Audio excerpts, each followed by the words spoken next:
every evidence suggests that the Digong way of going like that to China and hoping they'll be nice to us. In fact, as Duterte put it, be meek and humble and you'll get mercy from China.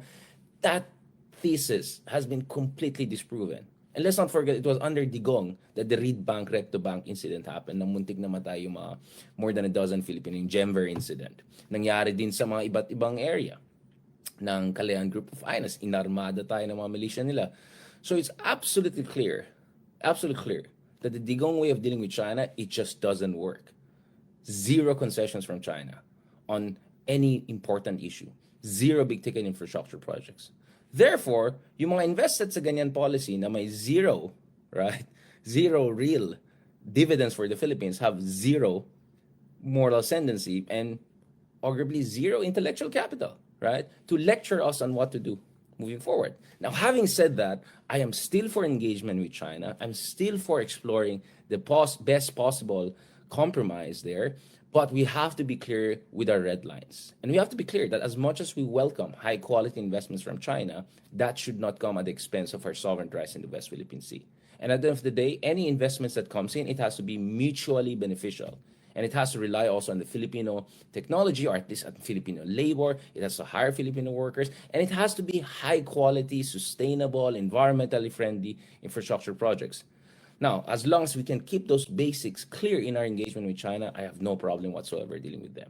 But those red lines have to be clear. And once those red lines have became clear, then I think we can have a very good relationship with China. Because guess what?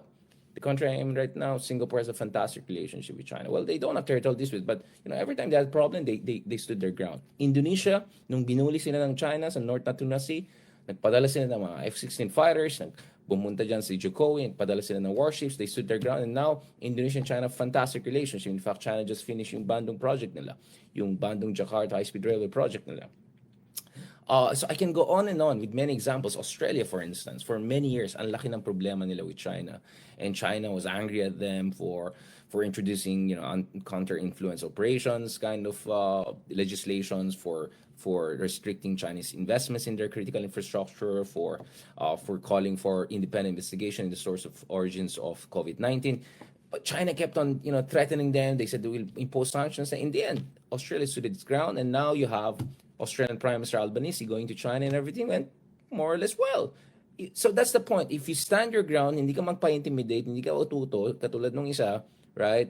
You will get their grudging respect. And then you can negotiate for a good, proper compromise dyan sa West Philippine Sea. But compromise doesn't mean peace under conditions of subjugation. It has to be a just peace. And it has to be a peace and a compromise that is in accordance dun sa ating saligang batas and prevailing modern international law, the United Nations Convention on the Law of the Sea. And we already have a ruling on that.